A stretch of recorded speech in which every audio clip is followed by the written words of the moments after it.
So is it 6:30 yet? Okay. Okay. Oh, you're gonna do announcement. Okay.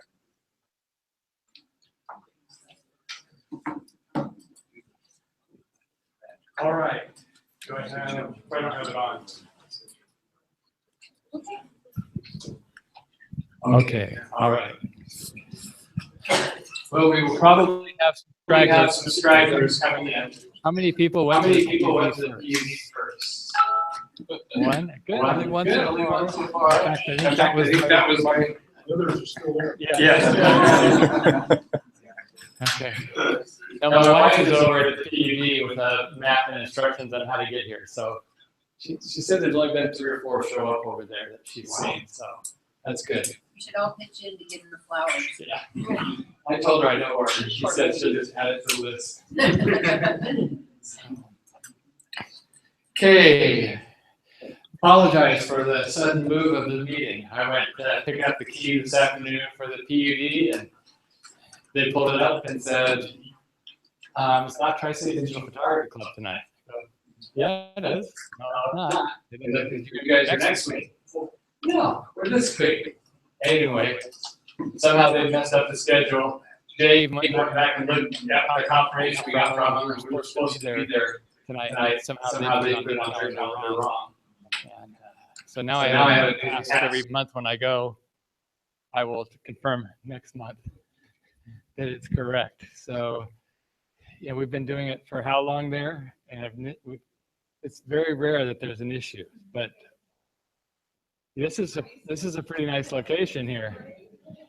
Now I just don't know about the parking. It's all reserved, and I asked one of the students, and he said there's classes here till 10 o'clock. So I don't know. I couldn't see anything that said only reserved till 5 or anything like that. So yeah, I painted them all. You got in the right number? Okay, 4Cs convention is coming up. Do we have a post on that on the Facebook group yet?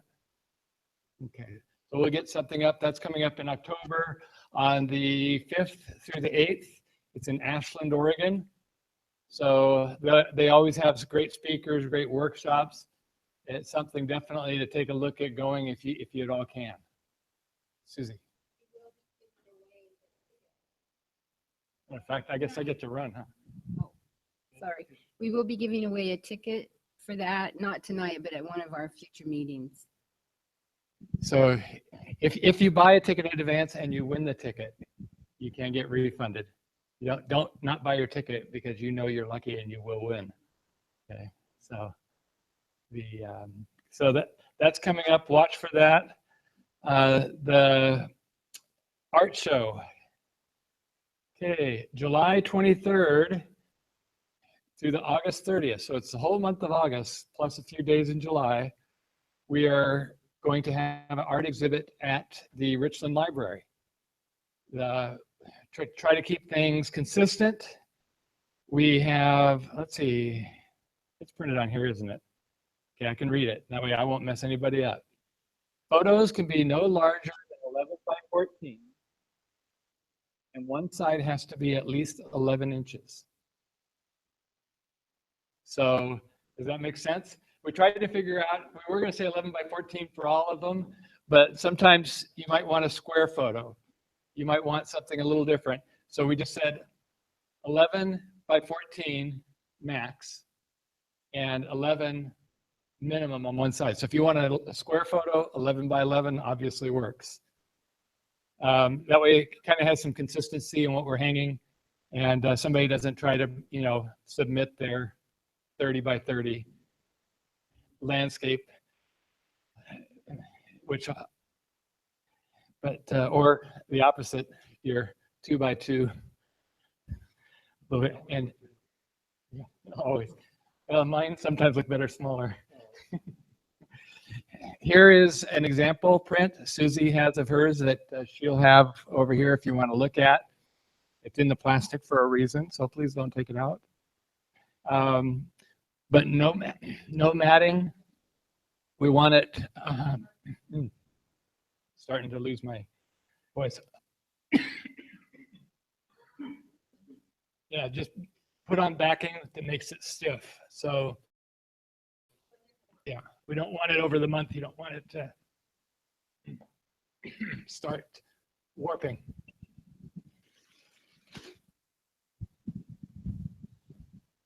Any questions on the deadlines for entry? So we want those submitted by July 13th, which is at the club meeting.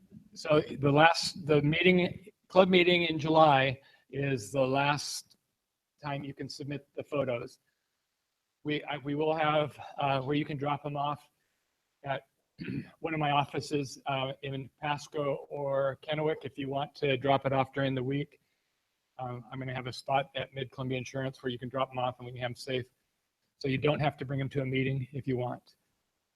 But just after July 14th at my office, they'll all be gone.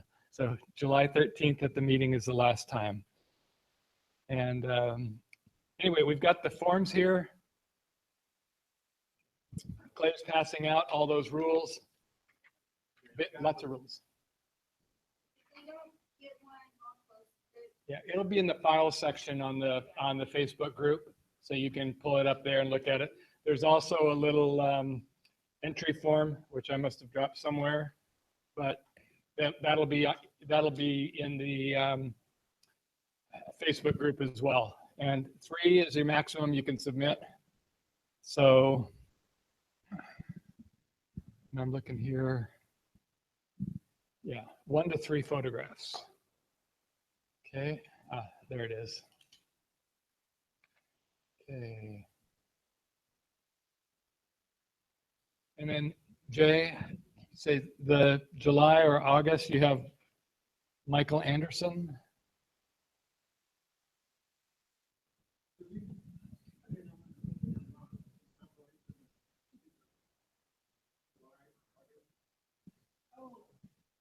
Do we know yet, or who? Haven't confirmed the date yet, but he is one of the speakers for the 4C, and he is going to come give a class for us. It's July or August. I'm not sure. Yeah.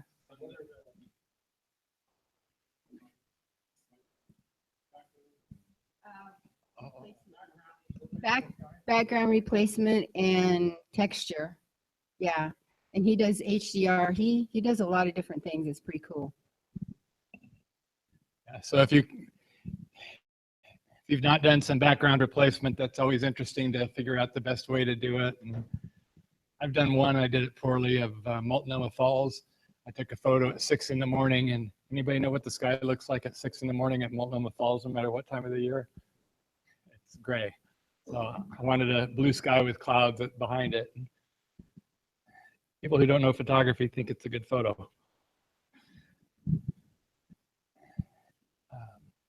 Okay, future club dates. This month was supposed to be the 3rd Thursday. Next month is also the 3rd Thursday. The PUD had already booked the 2nd Thursday back at the first of the year when we signed up. Somebody beat us to it. 3rd Thursday is the 15th. So meeting is the 15th of next month. So it's not too late in the month still. And then the rest of them through the rest of the year are the 2nd Thursday through October. Yeah, no, through October is all I have on here, so I'm not sure. But so next month is also the 3rd Thursday if you want to put that on your calendar. And lastly, the club website. It's moving along. Everybody got an email about the forums? How many people have had a chance to go check out the forums? I have not. I've not been on my computer at home. Yeah, so go check it out. It's a lot of work's gone into it from Mandy's husband and Susie taking all of the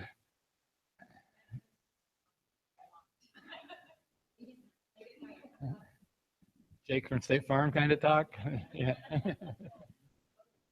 Oh, thank you. And the photo walk. We try to always have a Saturday photo walk, something close by on the Saturday following the club meeting.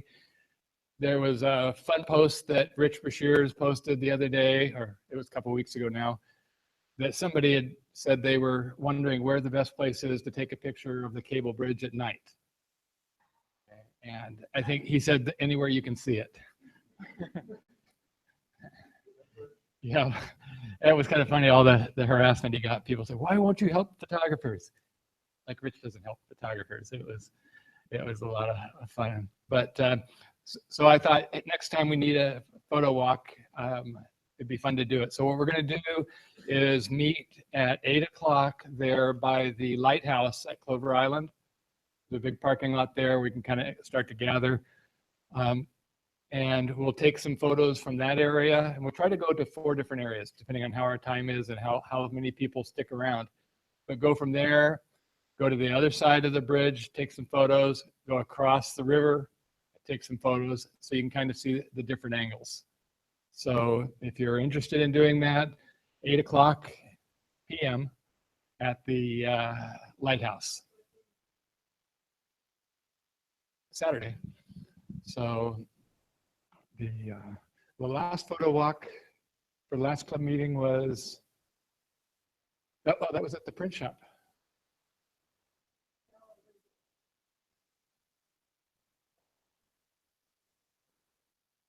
Oh, really? That was a day trip. The photo walk was the print shop. So how'd that go? Oh, perfect. I think it went great. It was a good turnout. I hope everybody had fun and learned about sublimation. So we're really happy to do it. Yeah, I heard only good things from the people that were able to make it. So that's great. I think with that, anything else? Yes, Pam. Oh, I forget the microphone. I have a good friend who is in charge of Corvettes on the Columbia, which is on the 2nd and 3rd. It's, I think, Friday and Saturday of June. And they're going to have like prior to the judging from 10 to 2 in Columbia Park. They have a bunch of activities all weekend, but the Corvettes are going to be in Columbia Park. So come out, take photos. They're from all ranges of that. So yeah, he said, come on out. And you can look on their website, Corvettes on the Columbia 2017. So that first weekend in June. Okay. And if you've not been to one of the car shows, okay, it's not landscape photography, but it is fun. And some of the things to try are up close. You know, everybody's seen a picture of a Corvette, but you get in with the dash, some of the detail in there. There's some amazing things you can do. I've got a couple blown up in my office with a 57 Chevy, and it's got one of those little prisms on the dash. It gets a lot of people asking, what is that glass that's mounted to the dash? And I said, it's the high-tech equipment from 1957. I don't know if anybody's seen those, but it's just a little prism.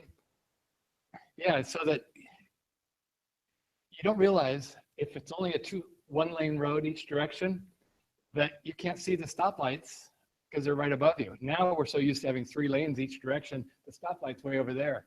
But when the stoplight's here, you used to have to crane your neck to see it. Well, people had a lot of money, got to have those prisms on their car, and you could just see the green light or red light change looking at that prism. So it's kind of interesting. So, yeah. Yes. Yeah. Yeah. That was a high-end piece of equipment. Yeah, you could buy them and attach them. But so I didn't realize why you would really need it. I've seen them until I was going down 4th, and you have streets that are one direction, and I was in my car and the light was changing. And oh, that'd be nice to have one of those. So anything else photography related somebody wants to bring up before I turn the meeting over? Okay. Yes, Mandy. Just a helpful piece of information in regards to starting your logins into the forum. When you do make yourself a login, we've recommended that you use the same login and password that you're already using for the website, so that it's easy to remember. But also, once you create your profile, it will trigger a message that will go to Lance, our administrator, and then he will approve it, and then you'll be able to get access. So just in case you're like, oh, wait, I made this and nothing's happening, that's why. Because in order to kind of keep control and make sure that we don't have Russians on our page. So it's kind of, yeah, there we go. Anyway, but then you make your deal, just give it about 24 hours, and then it should become active. You'll get some sort of notification from him, and then you can go in and start perusing around the forum and seeing the different topics that have been created and areas for us to start having online conversations. So. All right. Well, without anything further, how many people know John Clement's photography? Okay. All right.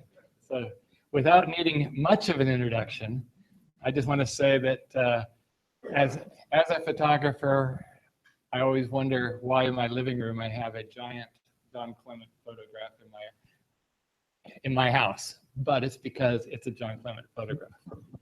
Okay. And you know, so we'll see a lot here. I took a community education class once from John. I think I probably told the story a couple times. Everybody's heard it, but you realize, well, first off, my daughter is a painter, and I told her your story of your atlas. Mm-hmm. And she's a plein air artist, so she's out painting outside all the time.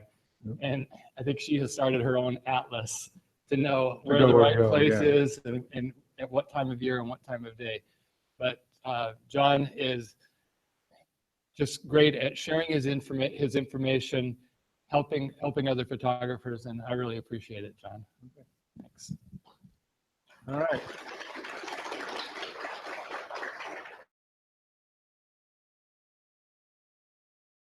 Up right now for the U.S. and several of my friends are right in the midst of this huge tornado storm outbreak in the Midwest, and so I've been keeping track all day. One of them doesn't have satellite where he's at, but he can get text messages, and he's very worried right now. But I told him that most of us going to miss Kansas City where he's at. He's east of Kansas City. But when I look at this kind of map when I'm out, and we're going to be leaving probably in about 2 weeks, my daughter and I are going to again do another 7,000, 8,000 mile storm chase in the Midwest. And I'm glad I have somebody that enjoys that. She doesn't enjoy the storm so much, but she enjoys the textures and colors as we drive around. She's always asked me to stop, take a picture of the side of a fence or side of a building or something like that. And she's a fabric artist and a painter and a photographer. I even got her a digital camera so she would have something to store all information in. And she shot 3 pictures on the last trip. Everything else was her new iPhone 6 or whatever it was. She shot it on an iPhone. So I said, fine. But when we're out, I like the dry line thunderstorms is what I call them. Not many, these are all dry line storms, but they're very, very massive storms. And what I tend to look for is the more isolated type of storms. And what I would do would be to be looking at, this has a very small signature right now, but it's going to be moving northward. So if I was in this region, I would position myself on the west side of the storm. The storms we were on last year, we got overrun only by one of them, and it wasn't a very pleasant experience. We ended up having to get a tow truck to pull us out. Any of you who follow me on Facebook probably saw the picture of my daughter. It was just before we ran into the bushes, before it went into the ditch that was all full of rainwater. And fortunately, the tow truck driver was very, very nice and pulled us out and said, I'll meet you into the road. And we got to the end of the road, and I said, well, how much? I'm figuring $150 because they had to drive 25 miles outside of town to get us. And he said, how's $20 sound? And I said, well, how about 25 cash? He said, well, okay, I can take my wife to dinner then. So you run into people like that every once in a while, and it was made it a fun day, but it also made it so we couldn't be careful, and knowing the road you're going to be on, knowing where the rainfall signatures are on these storms, because they do put down a lot of rain, as we found out. And so give you an idea of things I look for. And does anybody know what a tornado signature looks like? The hook echo on a storm? I'm sure there's a few of you that do. Actually, I have one back here that was a tornado today, and you can see the hook in this storm. And what's happening is the warm winds are rushing in this side here, and the cold winds are rushing down this side. So this is where you get this signature pattern. And they can actually, on the Weather Channel, if you watch that at any time, and they're following one of these things, they can show you debris that's actually picked up. The radar picks up that debris and registers that little blue dots in the hook echo. And these are something you want to not be on this side of these kinds of storms if you can help it. And they give you the track, which is this red signature right here. That's probably the direction it's going to be heading. We did last year, we were in three tornadic storms outside of along the Kansas-Colorado border over a period of 2 days. And all 3 times we stayed on the north side of the storm quite a ways out, and as the storm approached, we came down the backside and we got into this section of the storm here, and then we followed in behind, trying to get as close to it as we could, but staying away from the hail and the intense rains. And 99% of the time you want to stay on paved roads if you can help it, and that was our problem with this. We ran out of paved roads, and I said, no, we already been there, done that. We're not going down these roads because they look gravel, but once the rain has gone through on these things, you can hit that gravel and sink up to 6 to 12 inches in the gravel because they're so soaked. And a lot of that material is clay, very fine soil, and makes it very, very hard and difficult to drive. I drive a Hyundai Santa Fe with all-wheel drive, and it didn't make any difference when you hit that stuff, as we found out. We got very, very stuck in there. And that was in Kansas. But the storms that come through our area here, let's get rid of this.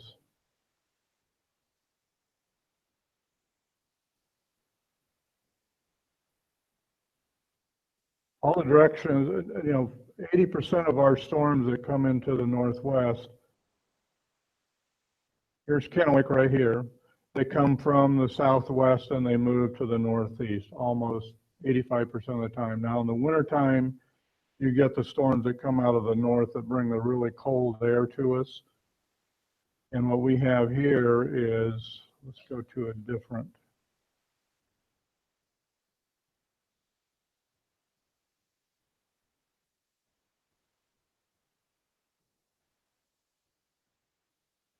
Different maps.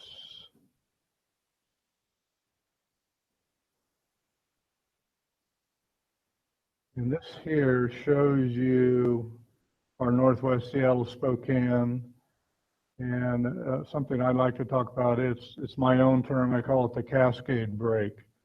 And you see this clear line here, and then the clouds on the other side of the Cascades. And what happens a lot of time, which you see it in our afternoons here, it'll be cloudy, rainy, stormy, and like last night, I sent out a sunset alert because we had that break coming, and you get this break here, and then it's all clear on the east side. And this is where Kennewick is here. And then that sunlight is going to get into those clouds and is going to give you 9 times out of 10 a pretty amazing sunset. And we had a really nice sunset last night. It was very soft, but it was still pretty. I was working on the main part of the program, which is all the images I've acquired in the past year and a half, and loading them into a program. Other things I look for here. This is a big low pressure area that's coming. This is what you're seeing in the Midwest. This would be the dry line back here where you have the break in the weather system. You can see all the heavy weather is formed up right in here. You can see the higher clouds in here. The leading edge is what I look for in the morning at sunrise. If we have one of these systems coming in overnight and this leading edge is, say, just east of the Tri-Cities, most leading edges on these things are going to be in the 25 to 35,000 foot. But you look at a storm front, well, I guess I can move, I'm not tied down. You look at a storm front, you have the really high, is there any more of these erasers around? Anybody see any of these? But anyway, I'll try to make this work. You've got your high leading edge, and as the weather goes down, say we're here in Richland or Kennewick, wherever you live, and you've got this coming in the morning, that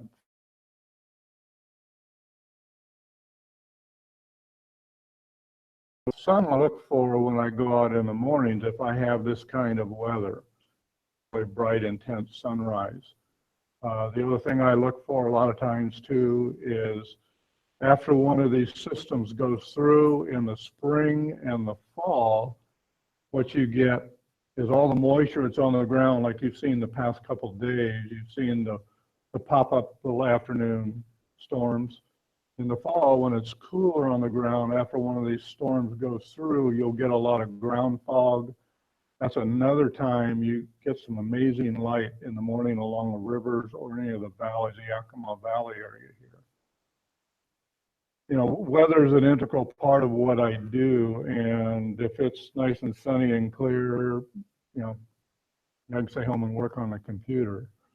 But when you have a seminar to lead, like I did in the Palouse a couple of weeks ago, we had perfect timing because we had one of these systems coming into the Palouse the day I got there, but I got there in the afternoon because we want to do a 2.5 day afternoon, evening, morning kind of thing.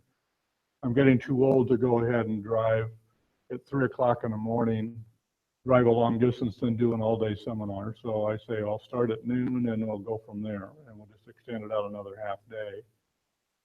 And so anyway, we had these beautiful clouds all afternoon for our afternoon shoot, which you'll see some of the images in here. And after these systems go through, you will have this kind of effect, which I call the popcorn clouds, kind of like the buildups we've had the past couple of days. A lot of times these kind of clouds, if you see these on the satellite, these will develop into small little afternoon storms or squalls, or just nice puffy clouds. And it makes great photography. That way you have that cloud shadows going across your landscape. It gives you that light, dark effect. So many times when I'm looking on some of the Facebook posts, I see people shooting on just stark clear, everything is flat lit. It's very hard to get any depth feeling with that unless you have a lot of layers in there and haze. And that's pretty much what I like to do with this kind of stuff. You have unusual, like here, you've got a really unusual cloud formation starting right in here. And we see these every once in a while come through this area with a real high cirrus. Are you people familiar with the different light conditions that are caused by high ice crystal clouds, like sundogs, circumhorizon arcs, parhelions, and so on? That's something you can watch for in the middle of the day with these real high clouds. You can look out, and if these ice crystals in the right position, you'll get these beautiful, I call circumhorizon arcs, which are inverted rainbows, and they're actually below the sun, but they only occur at a certain angle to the sun, and it can just be really, really stunning, something to watch. Has anybody here seen the noctilucent clouds? Anybody familiar with noctilucents? I mean, they're striking because they happen an hour, hour and a half after sunset. And I had never seen them before, and coming out of setting up for the Allied Art Sidewalk show one evening about 9 o'clock, the sun had gone down and there was this glow on the horizon, and I had no idea what it was. And I called my brother. I said, "You see that cloud on the horizon?" He said, "I just looked and I was going to call you." And he said, "It's a noctilucent cloud." So I went home and Googled that, and it gives you all kinds of information. They occur at 85 to 95,000 feet elevation. I'm not sure I have one in the file here. But they're very ethereal, floating blue clouds, and they're made up of, they say, space dust and ice crystals and some pollution and so on. And just very fascinating to watch, almost like an aurora borealis, but they follow the sun. As the sun goes down, the sun is actually coming up over the horizon and hitting the upper atmosphere, and it lights these clouds up. And sometimes they will have noctilucent cloud warnings out. I thought I had one in this file.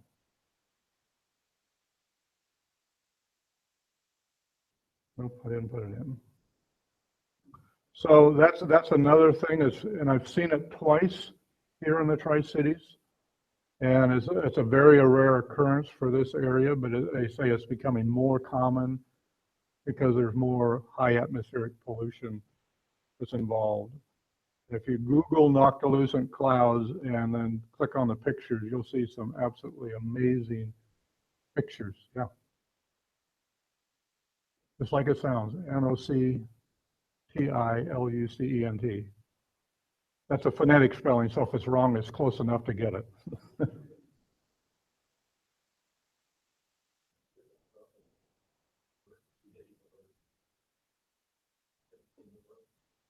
Seen.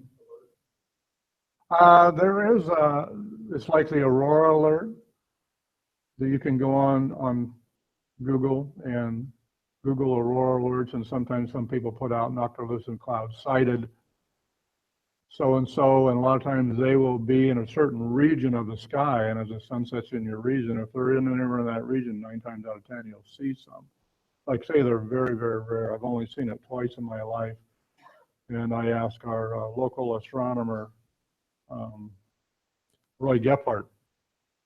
Actually, I called him next. I said, "You see those noctilucent clouds?" And he about had a fit. He'd been waiting his whole life to see them. He'd never seen them. And I said, "Yeah, there was a really good display last night. I got a picture. I'll send it to you." And all he sent back was this growly face like this. And so, "Well, give me I've got your phone number. Next time I see one, I'll call you." So then 2 years later, I saw one. So I called him and I texted him. And he was at dinner and he heard the buzzing. And he says, "Oh, I'm not going to ignore it." And then he saw it and he called me up. And he just said, "I missed it again." I said, "I took a picture for it, so I'll send it to you." So you know, the weather is fascinating for photography. To me, it's a key ingredient in what we're trying to do is capture the light in motion. And to me, the weather affects the light, which affects the motion of the image.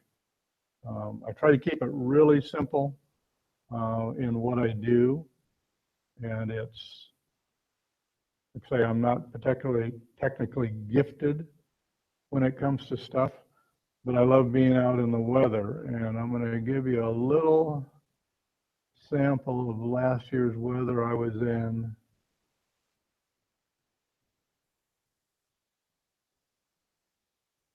We'll go full screen here. This is at 87 miles an hour at Cannon Beach.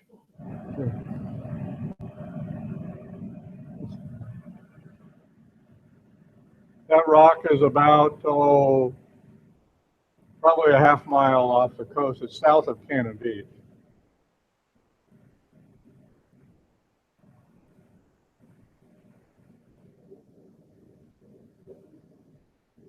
And yes, my wife was with me sitting in the car just knitting. She wasn't even watching. So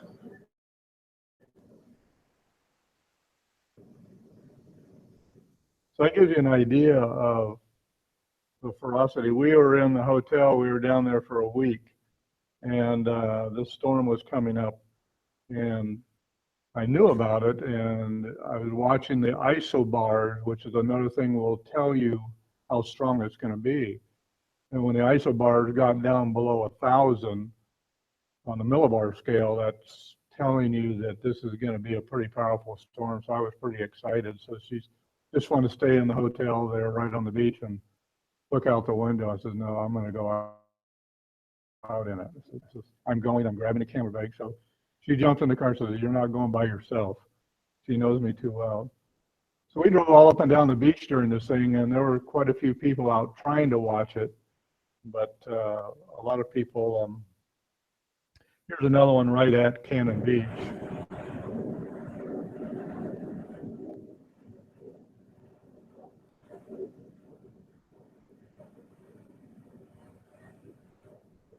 The waves out here were anywhere from 15 to 25 feet tall.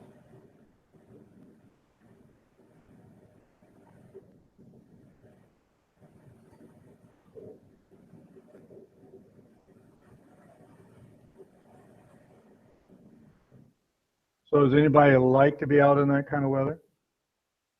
Only a couple hands, okay. Is that what? Yes, it is. That was the really big one. And this is what you don't do in these, you don't not use a tripod in 87-mile-an-hour winds, because this is what it does to you. I was in the wind shadow of this rock face, and nothing is steady. The wind is coming around and doing a swirl thing on you.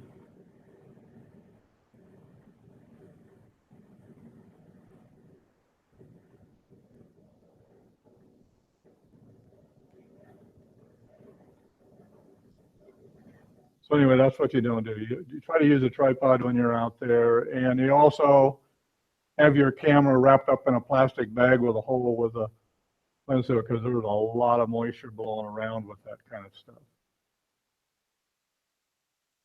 I know you came here to see a few images. Would you rather look at images or watch some of the editing techniques that I do?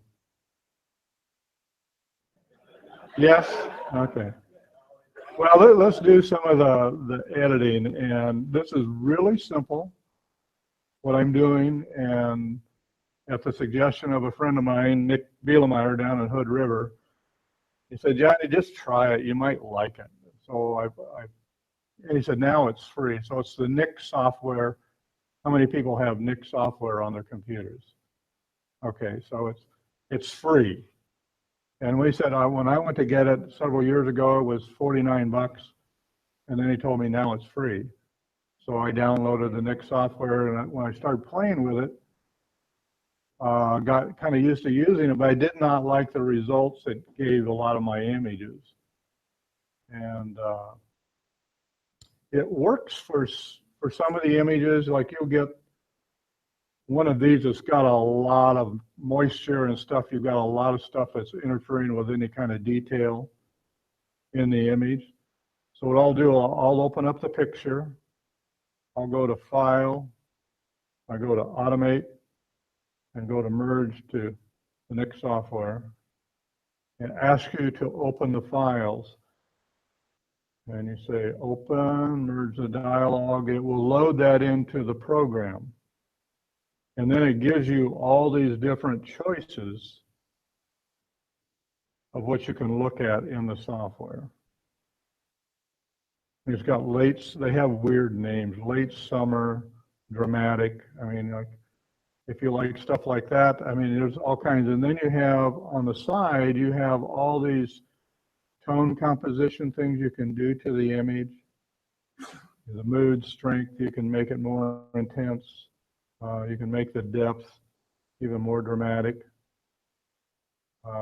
Exposure, you can adjust the exposure. Shadows, have a lot more depth to the shadows, and so on. Most of the time, when I'm working in this particular program, I will use the Deep 2 setting. And then what I do is I take the strong and soften that down. Highlights, if I want a little bit brighter whites, I will punch up the brighter whites.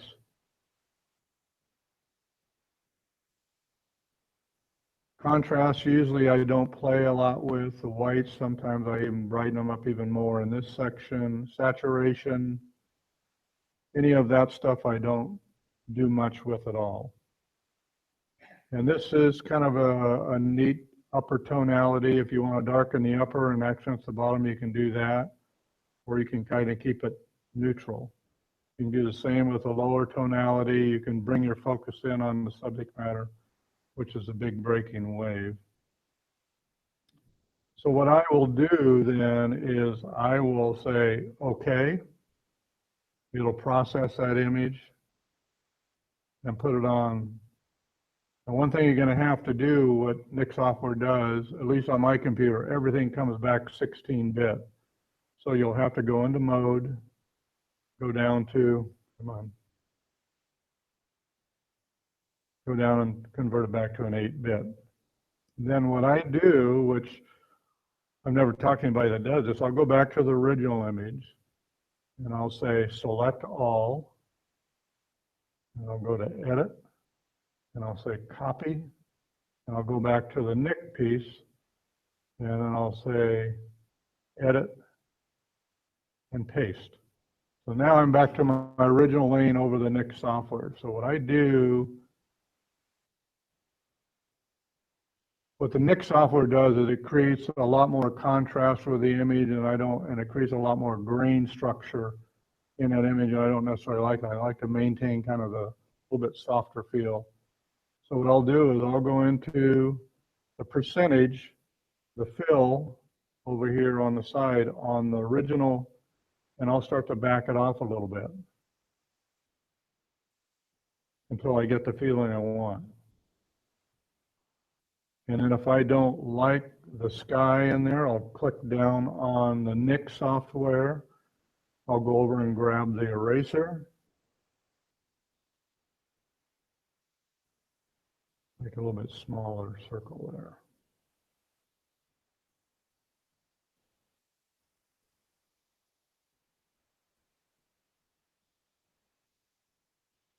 And I'm at opacity is 56%. I'll take that down probably around 27, 28, 25%. You can pick your percentage. You can play with it until you get what you like.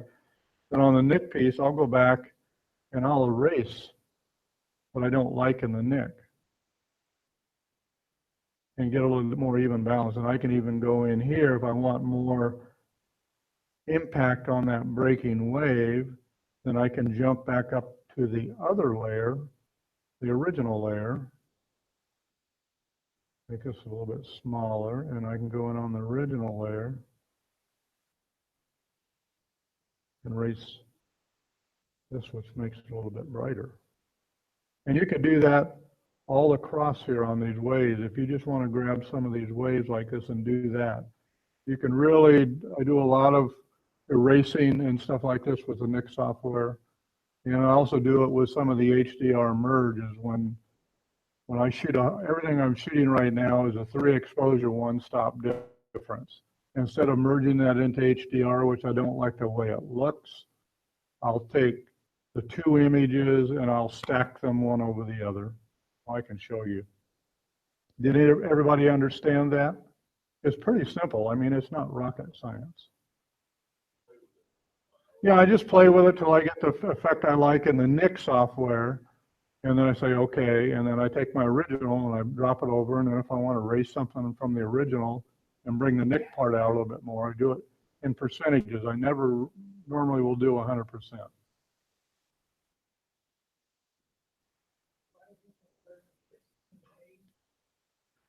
Because my printer won't handle 16-bit. So. And it's a lot. In my triptychs I do, or I shoot 3 pictures and merge them together, and I load them into the Nik software and create an image there. 128 megabyte file is also almost 400 megabytes, so they're huge files. Oh, let's don't go here. Let's go back to pictures. Jump off Joe. Well, we can use this. This is Snoqualmie Falls. I was out there, just drove by to see what it looked like. I haven't seen it in 35 years. I'll select both of these images. It's a left-right panorama is what it is. No, this is in, these are raw files, so I will open them both up in the raw in my program, and then what I'll do is say I don't like how bright this is. I'll take the highlights down a little bit in there. The whites are a little bit too white. I'll soften the whites up a little bit. And by selecting both of these on the left, it adjusts both images simultaneously. If you only select one, it will only adjust one. So when I'm doing adjustments in the raw format, I've selected 1, 2, or 3 images, usually 3 images, and I'm making that adjustments across the whole board of the image. And then I'll say open images.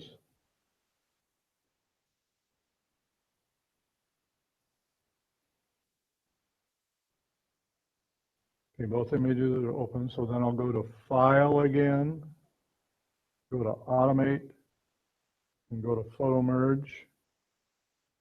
And a lot of times when I'm in close on a subject matter and I'm not shooting a long distance panorama where I have a very nice even horizon, I will select cylindrical on this Photo Merge. You all have this in your computers that have Photoshop. And then you add the 2 open files and you say OK.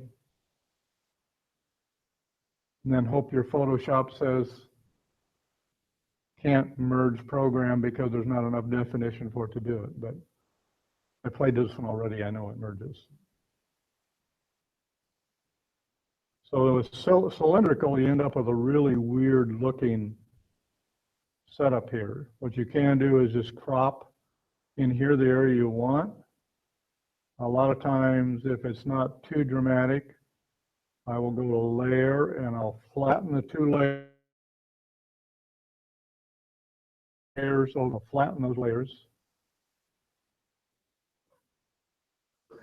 And then I'll create a second layer. And then I'll go to Edit, Transform, and Warp. And what Warp allows you to do is drag it so you've got your lines kind of all straight. So what I'll do is drag this out to the horizontal here. It does create some distortion in here.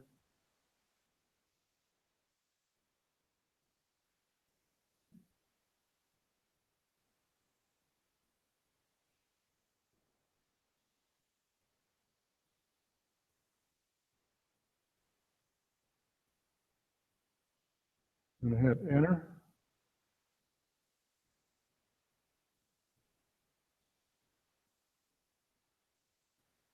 If I merge this in, you know, that's kind of what I do. Then I'll work on the image a little bit there. So let's jump back out of this. Don't save it. Oh, let's cancel. Let's just get out of this. Don't save. So go back into File again. Go to Automate. Go to Photo Merge. Go to Reposition. I use Reposition a lot. Also, add the open files and say OK. And that's basically a straight line merge. And since I'm hand holding a lot of times with the cameras, you'll see it wasn't perfectly level. Well, I'm not perfectly level anyway, so it doesn't matter. So I'll go into layer again, flatten the image, create a second image so I can either crop it there, but because I have to crop it, it's going to cut off the lodge up there, so I don't want to do that. So I'll go into Edit, Transform, and I'll do a little bit of warp here, which is a lot less. I'm used to working with a mouse, not my finger, so this is a little slower. And hit enter. And then the other thing I do is I'll flatten this layer again. And if I want to do something that gives you an idea, I can take this into the Nik software, go to File, back to Automate, merge to HDR EFX Pro. Okay, now open this. So now what it has here, it has 3 files. It has the 2 originals. So you click on each one of those and say remove. And now you're down. If you try to open all 3, it'll open up all 3 files and you won't really know what to do.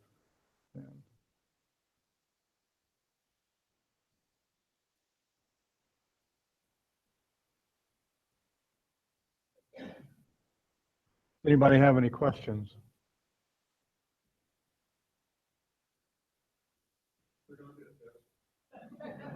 Pardon?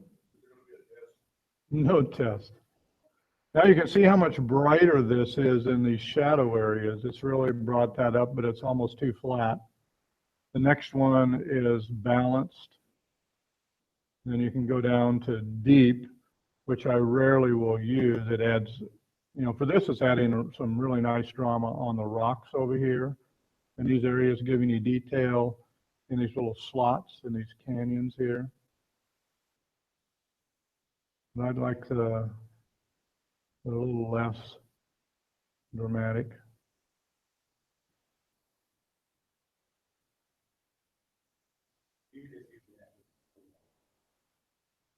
I haven't done much with tone mapping at all. Well, up, you mean up on top here?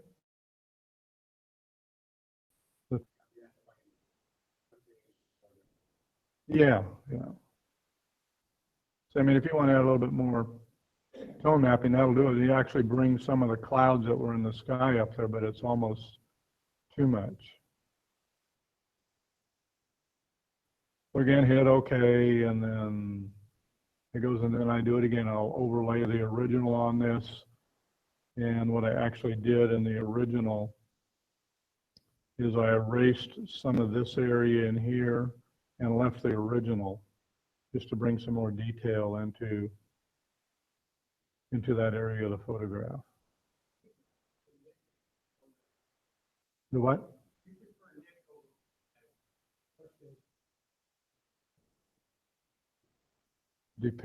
Compare. Okay, yeah, so the question is, do you prefer Nik software over Photomatix? I've never used Photomatic. I know a lot of people use it, and they both kind of do the same thing, I think. I'd say I'm not real technological. Nik had to talk to me for 2 years before I even decided to play around with this. So anyway, I'll go back to the original, select the all, copy, then jump over to the original, or the Nik one, and hit the paste. So then all I did in here was go into the areas over in here, probably up that percentage a little bit more, 61%, and bring a little bit more detail in these areas here.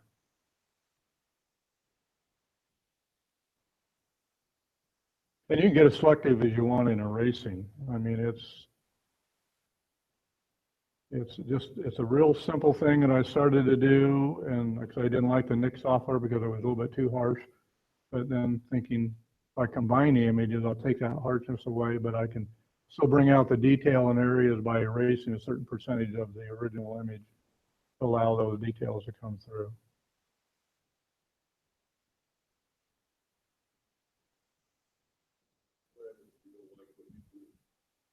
So the question is, what happens if you don't like what you do? I just throw it away. Yeah. And another, this is what I shot the other day from Jump Off Joe, when we had.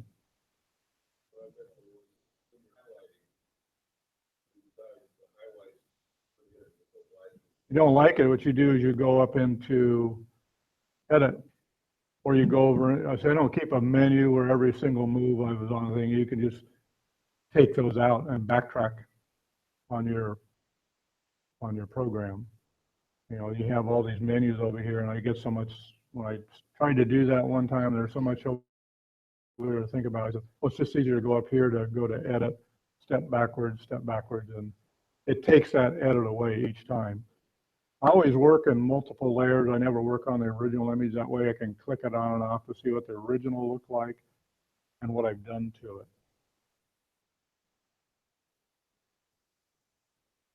This is a couple days ago here. Another way to merge programs is in your Tools section. I don't know if anybody knows that, or most of you know it. Go to Tools, go to Photoshop, go to Photo Merge, and go to Reposition. The files are already open in there.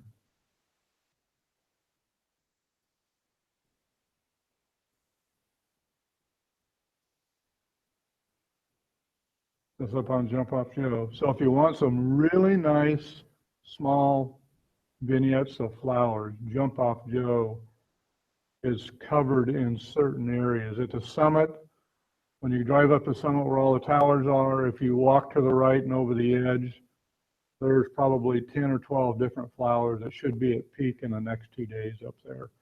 In the morning light, it's really pretty. When you get late afternoon, that whole area kind of goes into shadow. So it makes it a little bit harder to see the flowers with the background. So this is one area on the canyons. I like the leading lines of the shadows of the draw leading up to the flowers here. Down in the bushes, sitting down and hand holding with my knees on my elbows on my knees, doing a two-shot panoramic.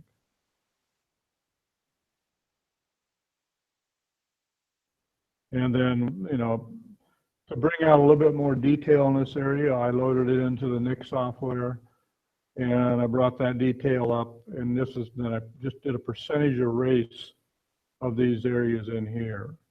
And do I do any retouching? Let's go into layer and flatten.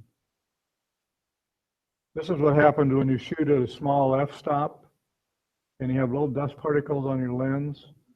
You get all these little wonderful little circles in here. So I had to go in and edit those out. I'll just clone them out.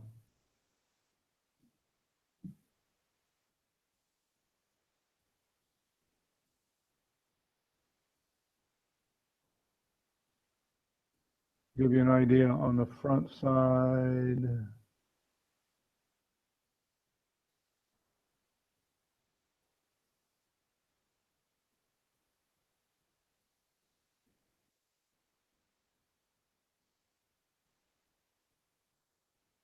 And where'd all your flowers go?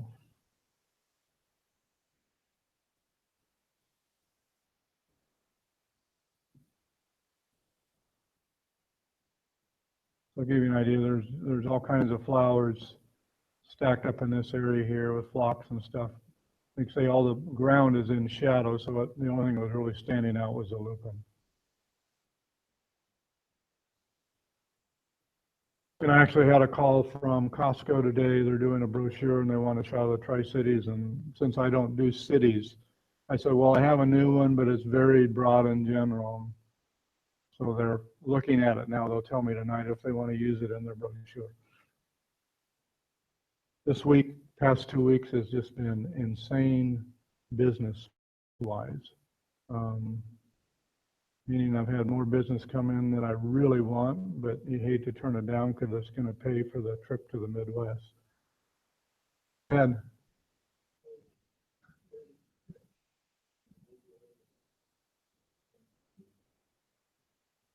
you don't understand what's happening?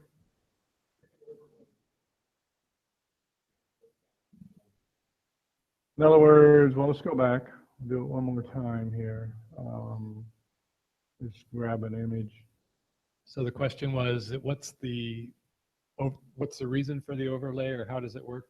Why are you doing both? Why do I do that? I explained earlier is the Nik software's image is much harsher and a little bit more grainy than the original image. and I don't necessarily like that sharpness detail to it. I don't like all of it. So that's the reason I overlay the original to it, and then I take the original and I start softening.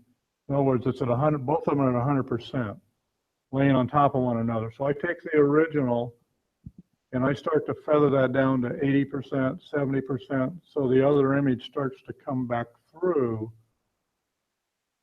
that top layer. You got two layers there, and what I'm doing is I'm just softening the density of this layer. Take it down to 75, 60% till you see what you want. And what I do a lot of times is I will take the cursor, let's just open up an image here and do it.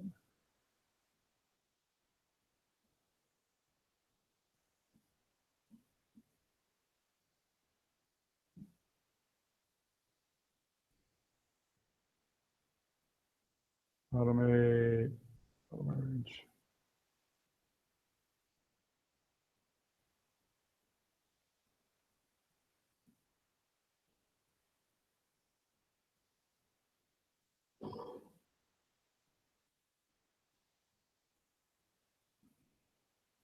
I mean, you can get really dramatic skies if you want. That's, for me, that's just too much intensity. If you try to print something like that, the blue is going to be absolutely too much. So let's just, for the sake of argument, we'll soften this one up a little bit. Hit the OK.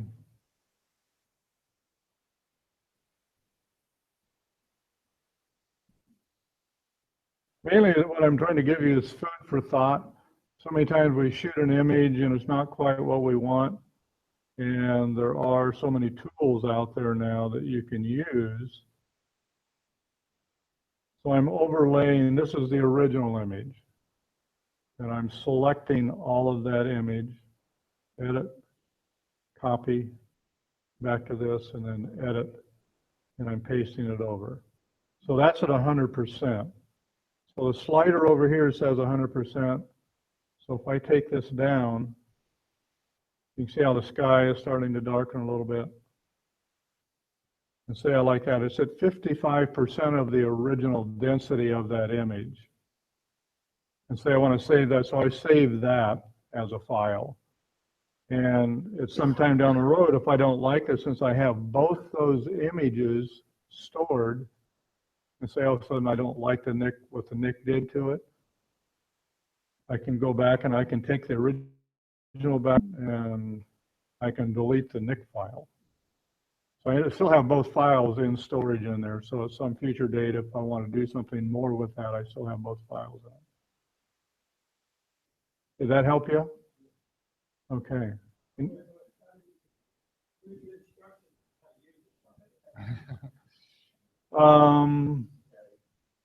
YouTube is where you find your instructions. You can find it on YouTube, but once I opened up Nik, I was saying, well, now what do I do?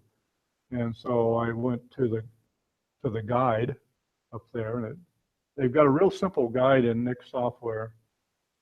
Let's see if it's, oh, it's not in here.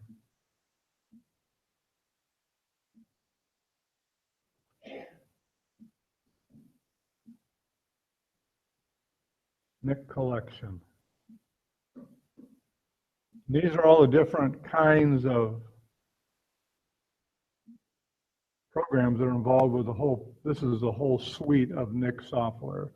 You can play with any one of these, the Pro, the Color. The only one I ever use is the HDR EFX Pro.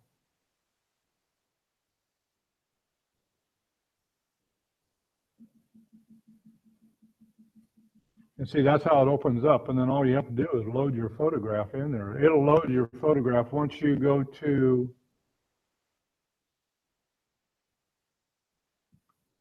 once you open your image.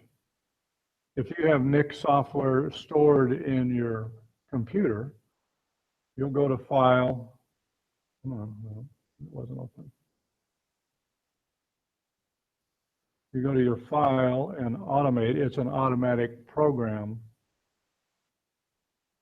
So you can go here. It says Nik Collection Selective Tool. And what that'll do is that gives you all the different programs that are involved with Nik. And since I only use the one, I select, let's do this one. Come on. Was asking.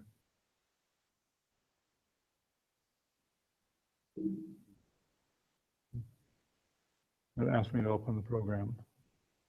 So it's very, for me, it was very user friendly because I'm not a technical person who wants to read a whole bunch of information about a program, how to operate it. It has to be pretty easy for me. So that help you out. I mean, there's basic instructions when you download it.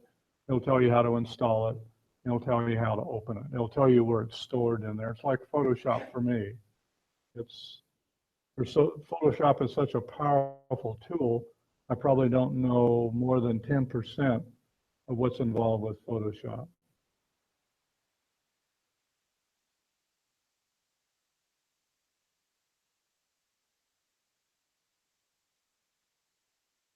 So over the past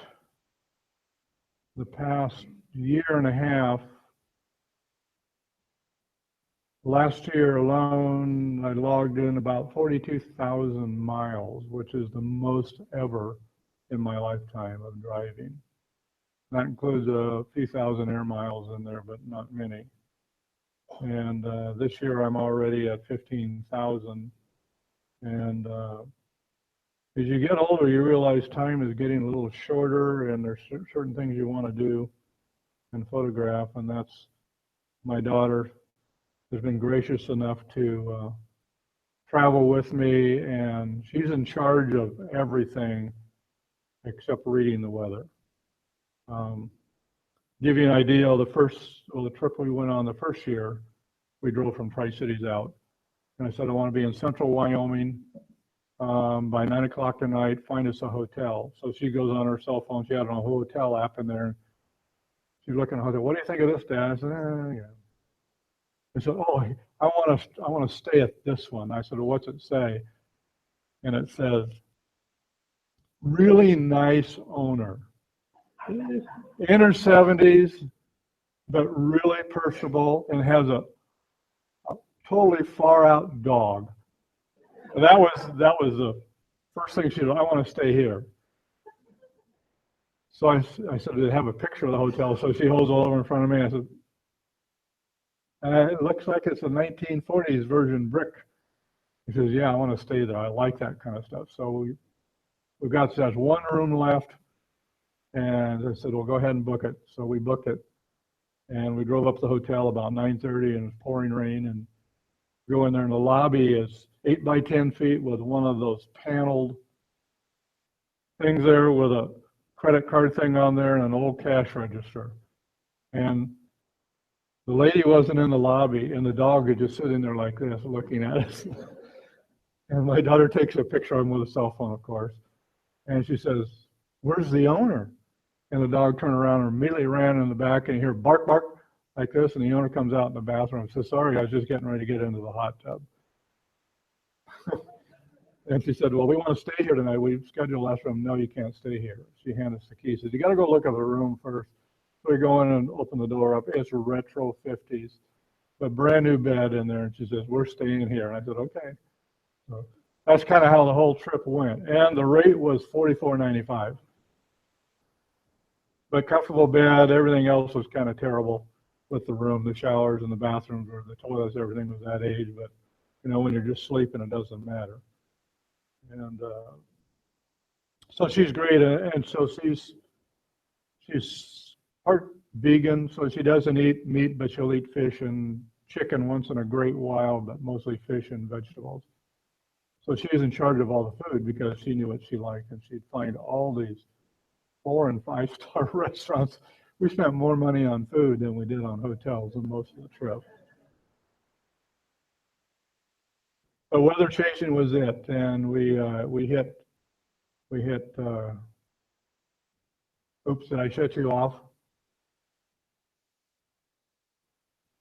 I'm still good. Okay.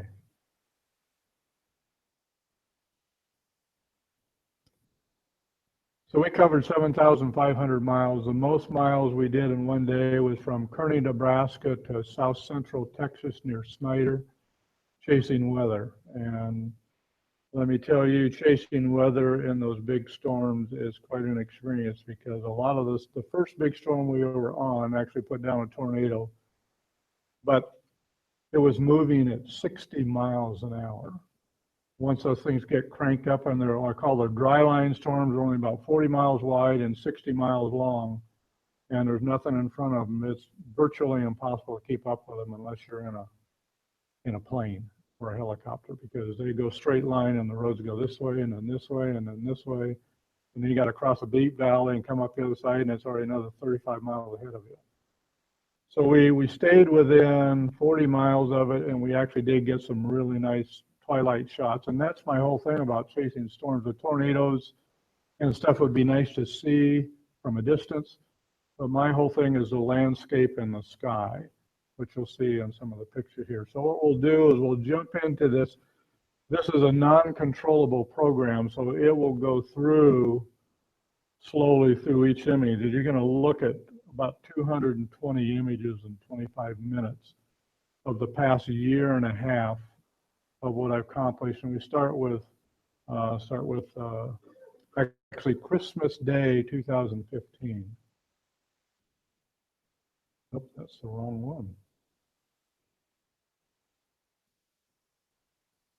Okay. Go back to bridge. Desktop, that's what I want.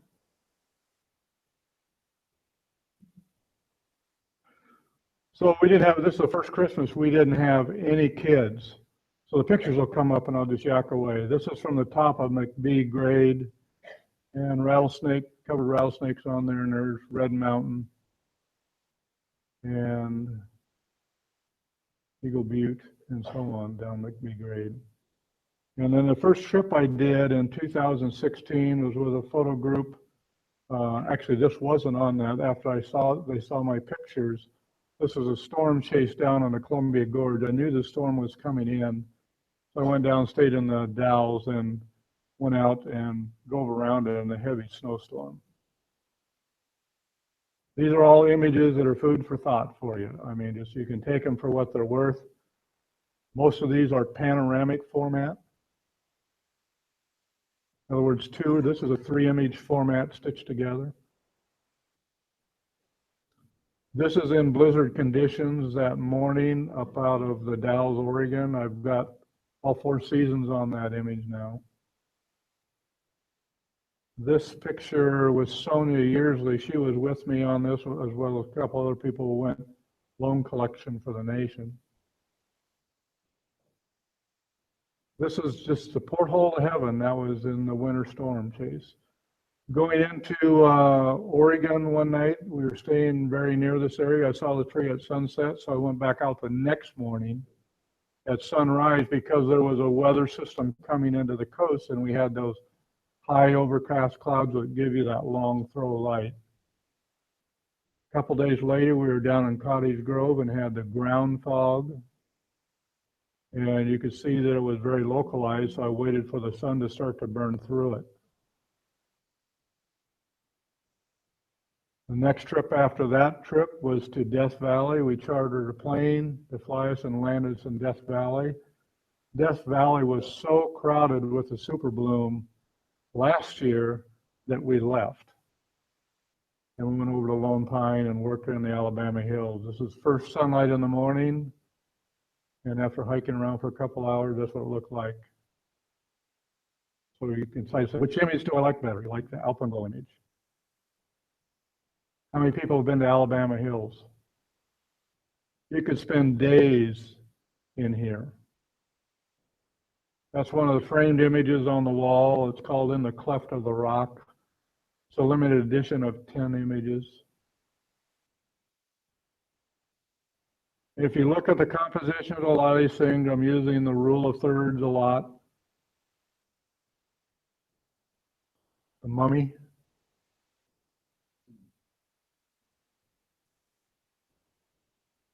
and I forgot to put it in. I had the butt rocks. I had 3 of the guys down taking pictures, and on either side of them there's 2 big rocks that look like great big huge rear ends bent over. Flowers, I always like to get down on the level of the flowers.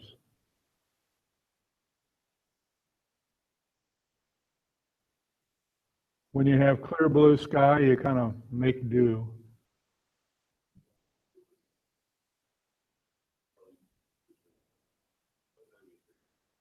This is we were in March, first week of March.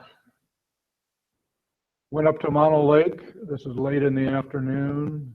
Like a light on the tree bush there.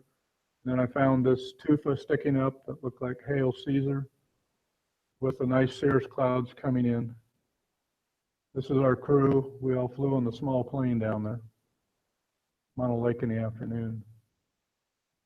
There was actually a photographer there with a black and white Leica camera that he bought. He was trying to do long exposure black and white.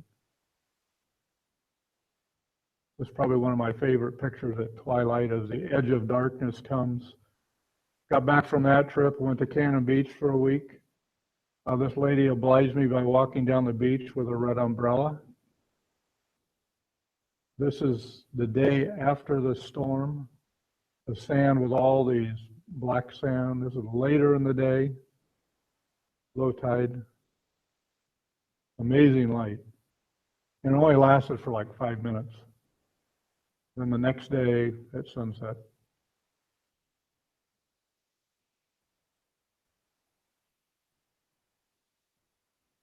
I got done with that trip and I had a small group that wanted to go to Hood River Valley. This is running around with Nicholas and a couple of people. And when you have a rainbow, think out of the box. Make it simple. Use a rainbow with another subject matter. Got back from that trip and I got a call from friends in Ellensburg telling me the camas flowers were blooming. And of course, no year is complete without a trip to Dow's Mountain. This is a 3-shot vertical panorama. And one of my favorite locations, of course, Heaven Hills with Mount Rainier, off in the distance at sunset after the storms are wasted away. Another photo trip with a client to the Palouse. This was the first shots we had in the morning. Amazing light. And here is Rockland Church, up out of Harrington, sits on top of a hill. Again, this is timing the weather. I could see these clouds coming in that afternoon, so drove 120 miles up there. This is the beginning of our second trip. The Godey Barn was in Colorado, and how many people have been to the Pinnacle in Nebraska? This is an old homestead. I have a high contrast filter in my Leica that I use, or not my Leica, but my Olympus I use every once in a while. This is off Scotts Bluff, late afternoon. Next morning I got up and I drove up this road and parked down below and then hiked up on top of the bluff to get this angle with the morning light. Outside of Kearney, Nebraska, our first storm started developing and the chase was on. You can actually look on the satellite picture on the phone and see, because everything is so flat there, you can see where the barn was and to get to the barn. This is a First Christian Church, a little further south. You can see the size of this storm. It was huge. Probably 48, 50,000 feet. Chased it all the way until dark with the last light.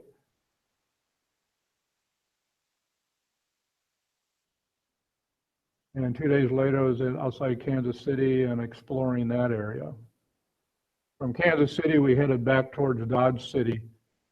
And 2 days before, they had a 7 tornado outbreak in there, and we hung around the Kansas-Colorado border. This dead tree just really fascinated me out there against that dark sky. These are combination pictures of an original file and my dramatic tone filter file. This is a 5-shot vertical panorama of the storm chase we were on. We chased it for almost 70 miles, and it put down 3 tornadoes, We're running on the southwest side, and this one we ended up running out of paved roads to go on, and I had learned my lesson not to trust any dirt roads. There's the cycling funnel coming out, and never would touch down when we were chasing it. Kept going up and down, up and down. The next day we had another cycling funnel about 30 miles east of Denver. We got out of the way of this one very quickly because it was putting down a lot of hail. This is the monuments in central Kansas. Photographer Shirley Creedon in Dodge City, who I met, told me about this, that it might be interesting to photograph. So we showed up as the storms were building in the afternoon. This is a 3-shot vertical panorama stitched together. Give you an idea how flat Kansas is. This is just north of Dodge City. And this was the end of the evening storm chase.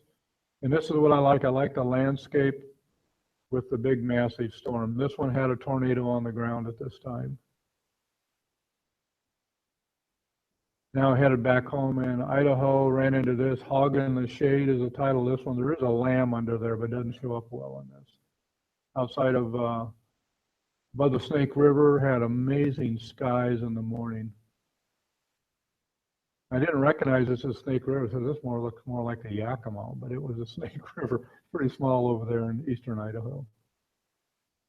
And coming up through LeGrand, all these clouds were building up on the east side of the blue, so I took a 45-minute detour, knowing where the location where these buildings were allowed me to get there quickly and get the sky as it came in. Got back from that trip, made a quick trip to the Palouse,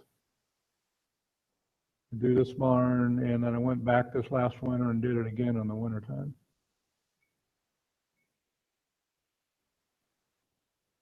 Kamiak Butte.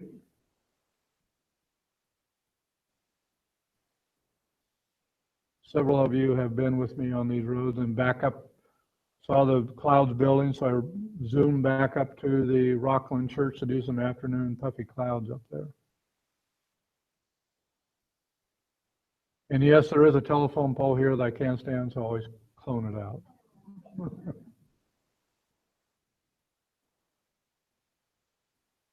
Back into the horse Heaven Hills. Again, watching the weather, seeing what elevation, you can tell what the elevation of clouds are by looking. Went out with Rob DiPiazza one day and we thought it was going to be a great sunset and everything kind of just evaporated. And he into the Imnaha area, Joseph, Oregon, during a blizzard, and ran around there for 3 hours photographing in blizzard conditions. And down into Baker City.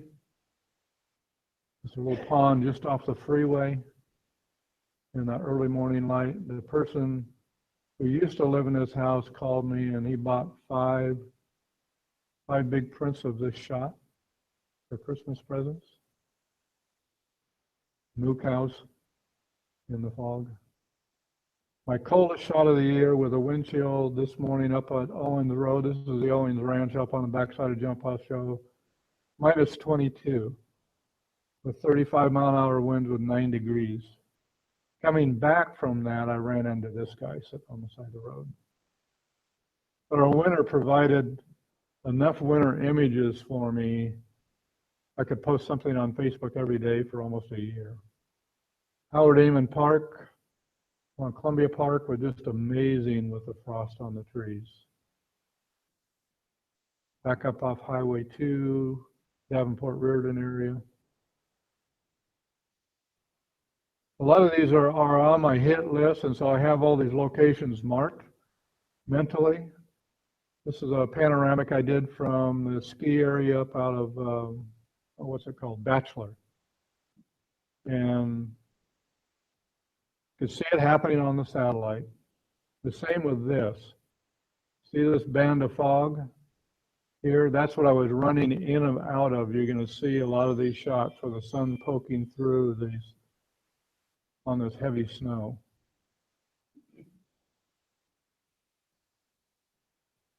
This is the sunrise that morning. Again, knowing where the places are, you can get there quickly. And these, there's nobody out this time of year and this time of morning. Most of the farmers are in Hawaii or Mexico, so I can just jump out on the main highway and shoot. This time of morning, you have to work very, very fast because this kind of light only lasts maybe 10 or 15 minutes.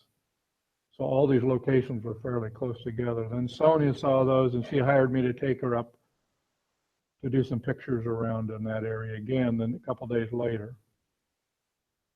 And this is the one we end up liking most, just the lone tree across the street from the farm. This one's titled Blue Palouse. Again, very, very soft lighting. See how the sun is coming in underneath this fog. This is the fog bank I was following for probably 4 or 5 hours. And you get these little pokes of sunlight through lighting up the farms. Makes wonderful, wonderful light to shoot in. And came back by a half hour later, the light had all changed, so I do it again.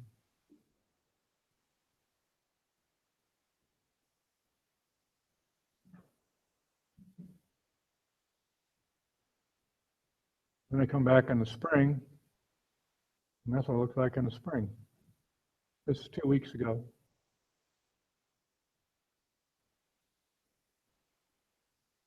This is across the street from that farm. You saw all these backlit, frost-covered trees. I call it Dr. Zhivago look. Again, the soft sunlight lighting up the area here. I did have to remove the snow-covered power lines to the trees. This is probably the most Photoshop I did all year long. This had high tension lines all the way through it that I had to take out. And that's the same farm over here. But like the layer of fog, it's not showing up as well in this image here and the high cirrus clouds.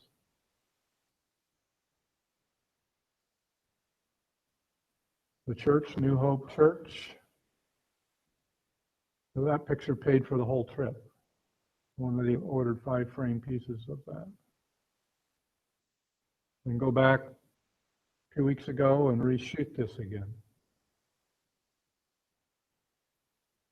Same with this one. These are 2-shot panoramas. I'm stitching them together in Photoshop.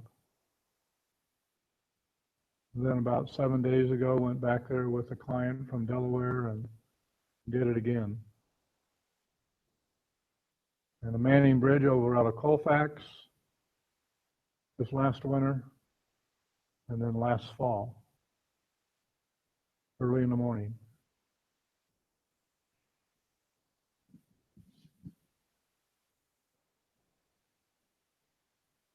This last winter again, this is one of the barns, and then went back last week and shot it again, and then also have a shot from last fall.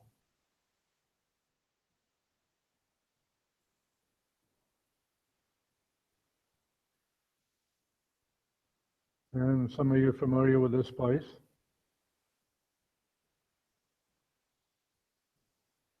Go back in the fall. I have it in springtime too, with the little blossoms all over some of these trees.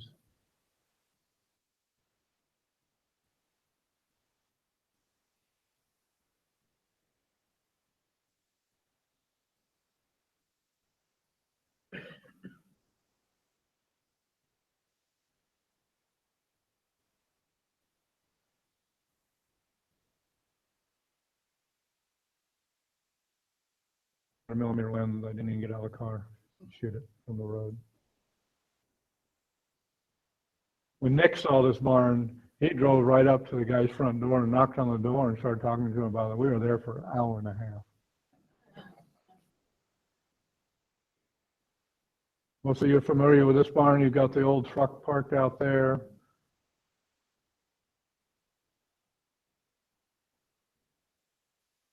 And this place is for sale if any of you are interested. From past winter with the old red barn and Steptoe Butte. It's a 3-shot panorama. And then a week and a half ago, same thing early in the morning. We were headed to Steptoe Butte, but the clouds look so soft and subtle here, I wanted the shot again.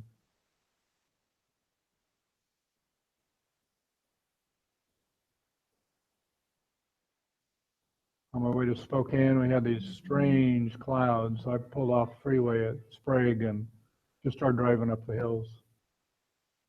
This is my snow dirt shots up in the Heaven Hills where the high velocity winds have actually frozen the mud and the snow together.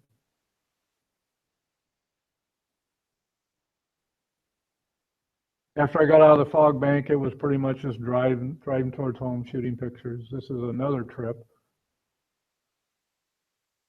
I think you were on this one up on Colfax Cemetery, up out of Clodfelter Road.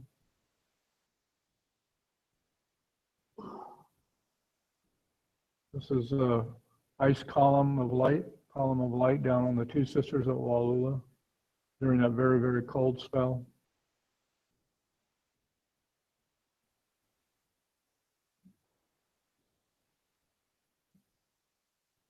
The worst road I was on all winter.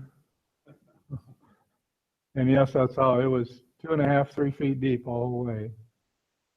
And this is down at the golf course, Columbia Point, slogging through there. I love the trees and the soft, foggy light that's on. Made a run up to the Lutheran church up out of Reardon, or Davenport, it's north of Davenport. And this is up in that same area.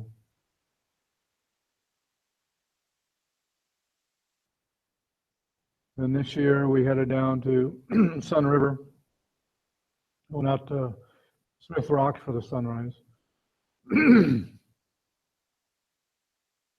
Owens Ranch again, a big storm coming in over Owens Ranch. Where you guys are going to be this Saturday, Clover Island, if you get down there early enough. Before 8 o'clock in the evening, you might see some amazing light. Different perspective of Dalles Mountain. Saw these from the highway going up to Leavenworth and tried to figure out how to get to it. There's no road to it. And I finally figured it out and walked up the railroad tracks and got in there. And it's only about 50 yards wide, this whole area, but amazing flowers. I think, what's her name? Hall, what's her first name? Yeah, she found it. But she shot it in really flat light, so. This is up in the Ringgold area a couple weeks ago, up on the Roscoe Orchards. And this is just some general shots from the fall and the Palouse. I did a job for Carty Plant, the new power plant down there. I'd seen this perspective 5 or 6 years ago, so I went back and waited for the right clouds and put on the 300 millimeter lens and let the sun sink into everything. And it was some pretty amazing light. After I shot all these really nice shots of the plant from long range, they said they didn't like the color red because they denoted danger.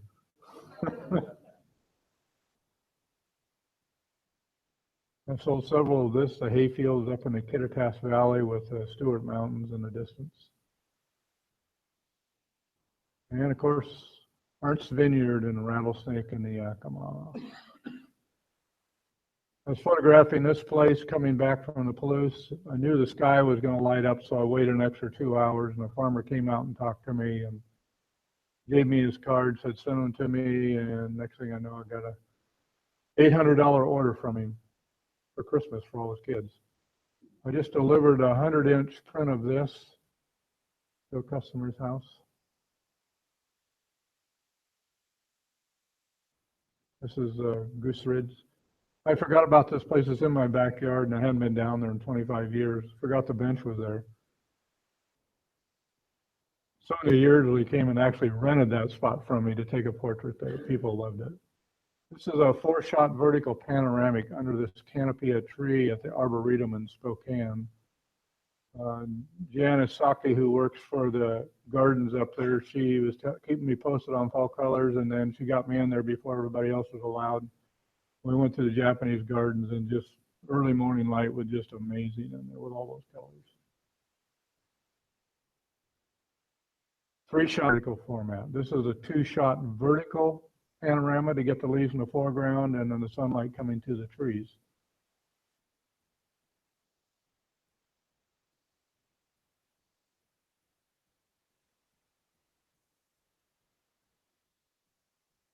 When we were winding up there, within 10 minutes of they opened the gate, you couldn't take a picture any there without 20 or 30 people in it.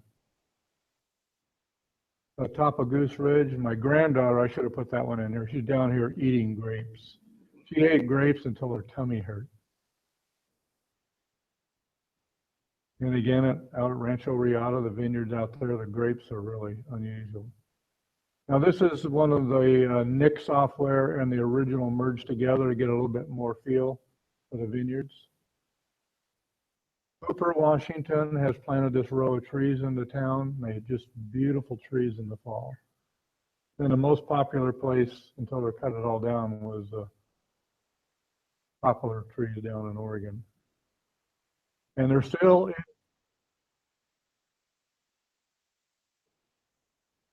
so I made the most of it. I've sold multiple images of both of these, and I shoot 3 to 4 shot vertical panoramas and stitch them together in Photoshop. And when it snowed, I was down there in a heartbeat right after the snow to redo the same places in the wintertime. And then I was driving on the way to Portland, and it was foggy, so I got off again and shot in the fog, and just very ethereal looking.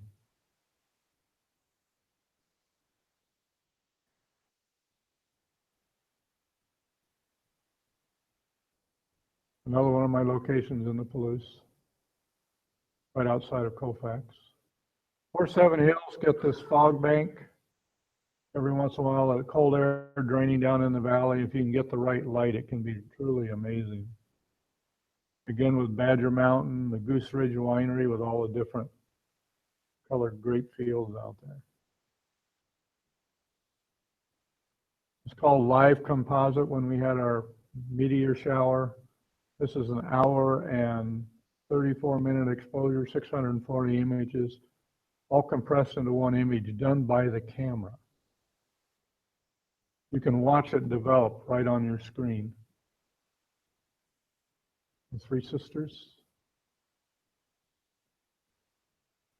On my way back from Detroit with my son on a really quick cross-country road trip so he could come back and be with his wife having a baby. Then we were off to Hawaii. This is up on Mauna Kea at 6 in the morning. The fog, it was raining all below us when we got up. We're up around 9,000 feet. And these trees are out, so you just got to go hiking out. It's extremely difficult walking amongst all the lava flows. But these trees just grow out of the middle of nowhere. Make wonderful subject matter.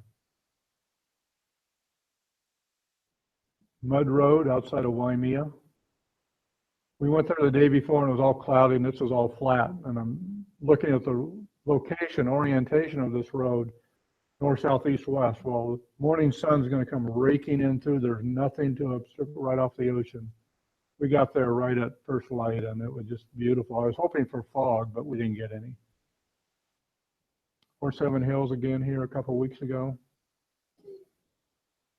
This is Badger Road. This is a tower or grain elevator you saw in the star shot.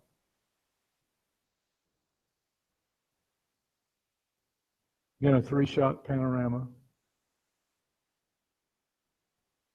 Same storm, different location.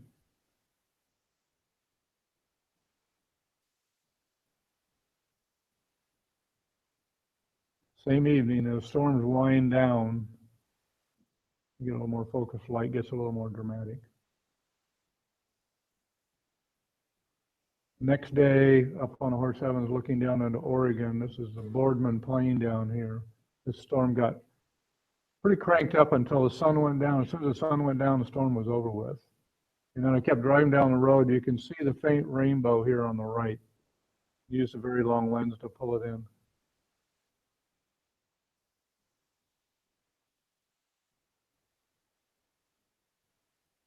Most people photographed this barn from up on Steptoe Butte. I went down there in the morning after we did a morning shoot and shot. Here's the Freeze Church with the lambs.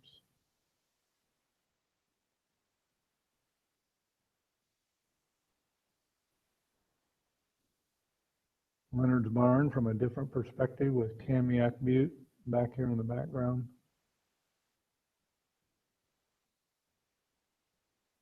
And this is a Palouse garden out in the middle of nowhere. There's a little park bench there and pine trees and a big sign that says no trespassing. That means you.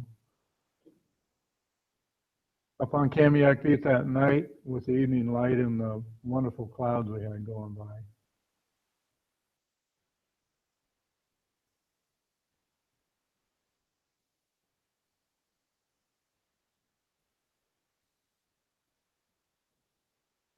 And yes, we asked for permission to photograph this place, but nobody was home at all three houses, so we stayed and took pictures anyway. This is my last shot on the show. This is 2 nights ago. Huge downdraft over the Jump Off Joe, Wallula area with the Owens area up there. So you've seen 246 images in 27 minutes.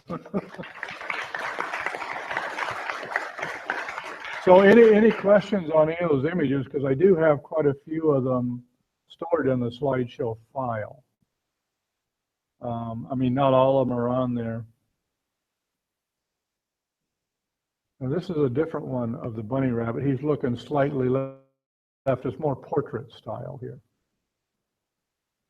And I actually do have him, I don't think it's in this file, but right after he did this, there was an old tractor park there with a big disc that was buried in a snowdrift. And he ran upright and sat on the back end of the tractor for me. And then he just hunkered down and just closed his eyes and he sat there and finally got tired taking pictures of it and left. But the trouble with that shot is it's so busy behind him, it's hard to see the rabbit. So I like the simplicity better in that. Say that again. Oh, yes, I do. I have a 44-inch Epson printer. The biggest print that I did last year was 44 by 122 for a client's house. And it was the very first, one of the very first images you saw in the picture off McBee grade. After I shot that picture, I went around the corner down there and you can see Anilari Winery down there, and their winery is just sticking up out of the edge of the fog. So then I did a 3-shot panorama and sent it to his wife, and she bought that for his birthday. She couldn't afford it, so I ended up with 3 cases of wine too. So any other questions? I mean, my operation is pretty simple. I use Epson and Macintosh, and if anybody wants to help Scotty Getchell, who's a new member here, he just bought a Mac and he's not sure how to open it up and turn it on yet. So if anybody's a good Mac friendly person, he'll supply you with all the beer or wine you want to drink and you can help him out. Raise your hand, Scotty, so they know you. I used to work for Scotty back in the 70s when we were much younger. Are you 70 yet, Scotty?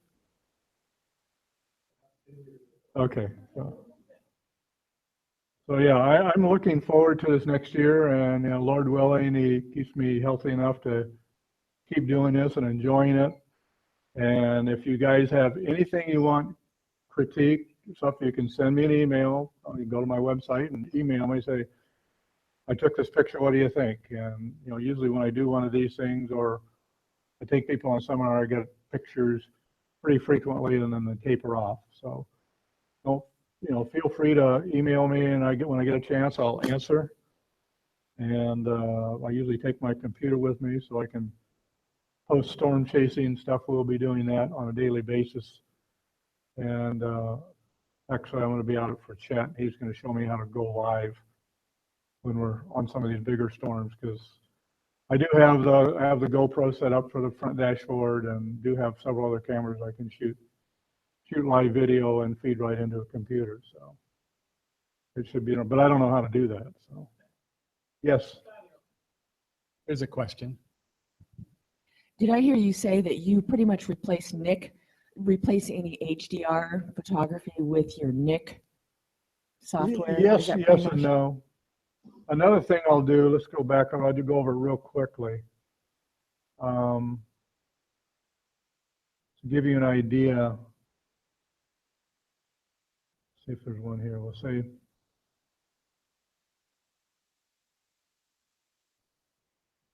Let's open up these two. So say I like the clouds better in this one than in this image here.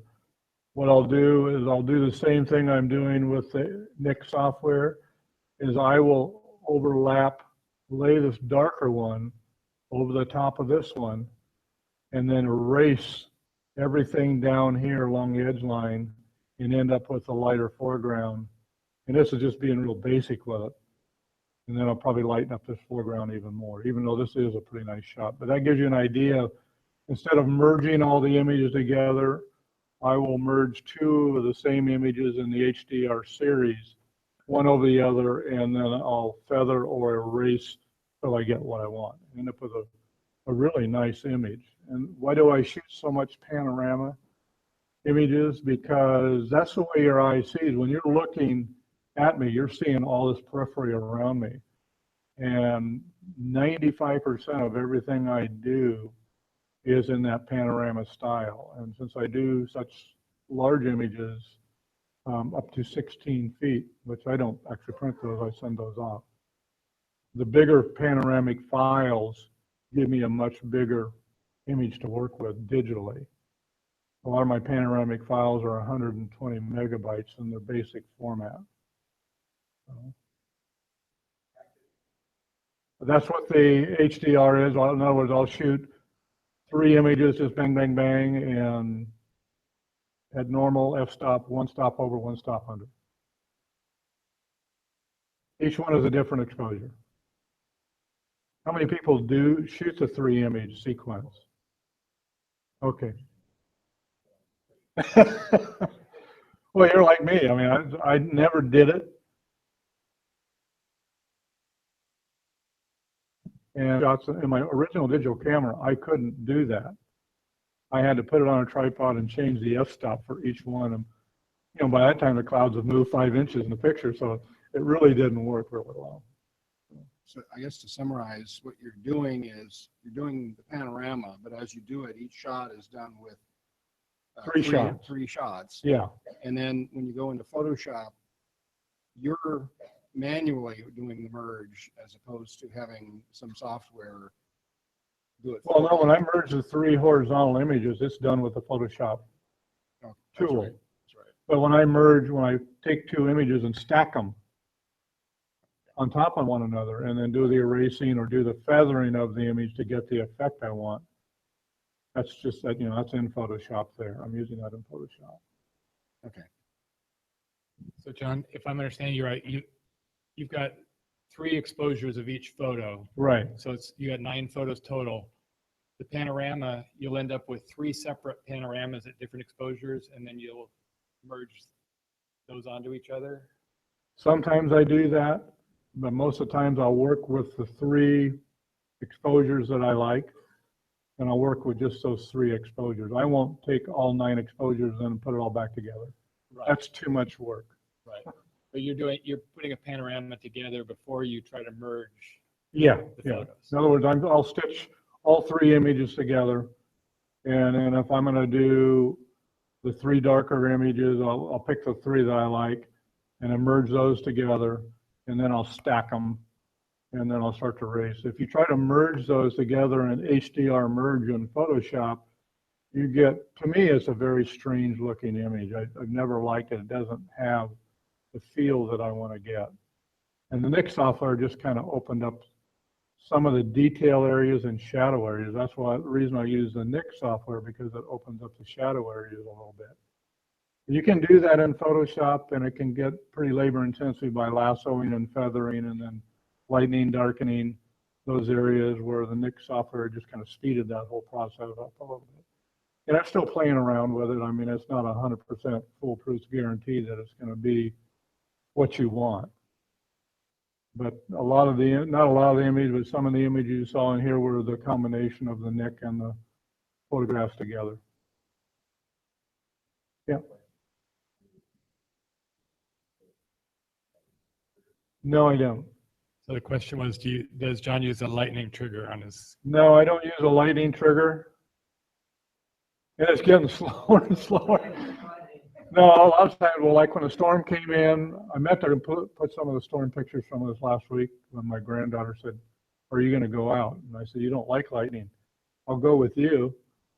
And so we just ran out Riata Road and parked out there where we got a view. And so all those were F-22 at about 10 to 15 seconds is what I could get away with on there. And, you know, I got 45 images, there's nothing there. And then I got 4 that there's lightning in. So, well, no, it exposes for 10 seconds and then I hit the shutter again and start over again. A lot of you know Scott Butner. Scott got one of the lightning triggers and he said the one he got this time was very successful in getting the lightning for him. And he said he got probably 30 or 40 good shots of lightning. And to me, capturing the lightning with the storm, it's about the land too. It's not just the lightning. And if you go to my website and look at the lightning section, the Badger Canyon storm is still probably the most classic, and that was shot with a film camera. It's a 7-minute exposure at F5.6, F11, F16, and F22. There's actually 13 different strikes, and some of those are multiple strikes, but when lightning's that close, it's 2 miles away from me hitting the ground. I'm on top of Badger Mountain and shooting across I-82 towards the Heaven Hills there, and it's hitting all along the edge of the Heaven Hills. And of course, I'm in the car with the shutter release, the cable, and had the cable release and locked it down and put my hands back in the car. As you get out of the car, you can feel that electricity. Your hair starts to do funny things. And at 7-minute exposure, we got 13 major bolts hitting the ground. It's still probably one of the most classic because it's the closest. No, I didn't put it on there. It wasn't in the past year. It was 1999 when I shot that. In 99, we had 2 weeks of amazing storms, just almost every other day. And I've got dozens and dozens of pictures of lightning bolts with a cable bridge and Tri-Cities and so on and so forth. But back in the film days, it was pretty easy to do. You just go out and when it's dark, open up the shutter and lock it down and go back and sit down, you know, have a beer or whatever and wait for the lightning. But in that particular exposure, since the lightning was so close, once we had a really intense strike, I would adjust the f-stop on the lens, another stop and a half. So I didn't overexpose the first area because the lightning was going to be fairly close together going across the plane of view. So in your digital cameras, you can do sequencing like that. Actually adjust the f-stop while you're doing exposure with those. I don't know if you can control it that much. So anything else? Everybody got your pictures picked out for the library display? Chuckle, chuckle, chuckle. Yeah, 4/3. I have 2 Olympuses. One's the E5, and then the other one, that was my second Olympus, and the other one now is the OMD 5 something. Then I have an OMD 10 as the newest one. The live composite that I briefly described, what it is, when you set the camera up and you're looking at your subject matter, like I have that tower, the big grain elevator sitting there. And so I'm shooting a series of exposures, trying to get the right exposure on that grain elevator. Unfortunately, we had the full moon setting on the horizon, so it was lighting that tower up a little bit. So I got the right exposure. And so then I set the camera, I took the exposure, said, okay, this is a go. You take that exposure and you actually see what you get on your viewfinder with live composite. And then once you hit the go button on the screen, it starts shooting an exposure, whatever you tell it to. I set it for every 15 seconds. It will take an exposure every 15 seconds as long as you leave that program running. And on your viewfinder, you watch the exposure develop. It never re-exposes the previous image. It only exposes new light in that image, reading whether there's new light in that image. Now you can do the same thing with your Canon or your Olympus or your Sony's, but you have to shoot 640 images and then put them all back together. This is a proprietary program with Olympus. It does it in camera. And I didn't know about it till somebody said, are you using live composites? I said, what's that?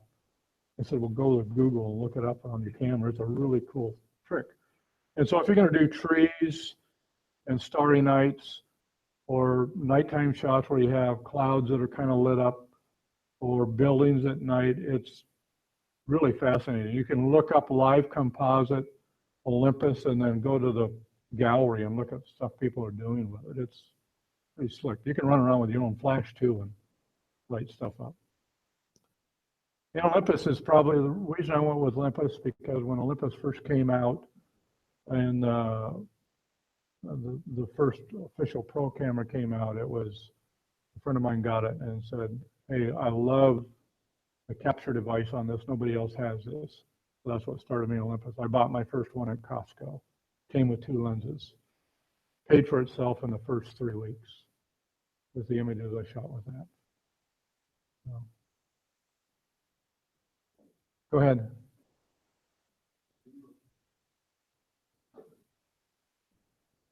That was my Olympus E5. When I got the OMD one, I didn't like it because they told me it was going to be like the E5. Because the E5, I can do everything with one hand through the viewfinder. I don't have to look at a menu or anything. All the settings, control buttons that I use are plus or minus exposure, color balance, and f-stop are all right on the control panel. On the hand, I can be looking through the viewfinder and change it if I don't like it. And the new OMD is way more complicated, and I hate complicated stuff. So now I have it set to work the way I want it, and I don't want to get confused. Cameras are so sophisticated now, and that's one of the challenges is figure out what the images you're getting, if you like those, and you have your camera set, and you're out on a shoot, I wouldn't change things a lot. I would leave it like that if you're getting what you want. But then if you have time to go experiment with different settings, that's when I would do it, not when you're on a shoot, when you want to capture those images. I think the lights are automatically go out at 10 o'clock.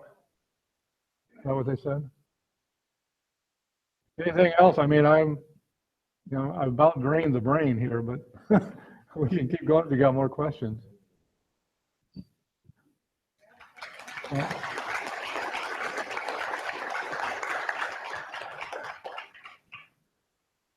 Okay, if we don't have to put chairs away, but can straighten up what's around your area.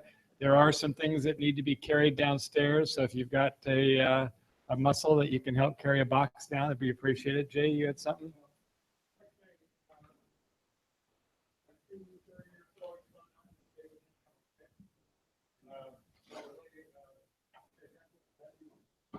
Yes.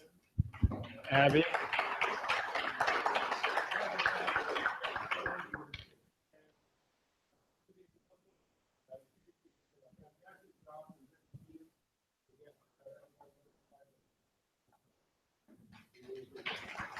And Jay for setting this whole thing up electronically and getting it going. Thanks, Jay.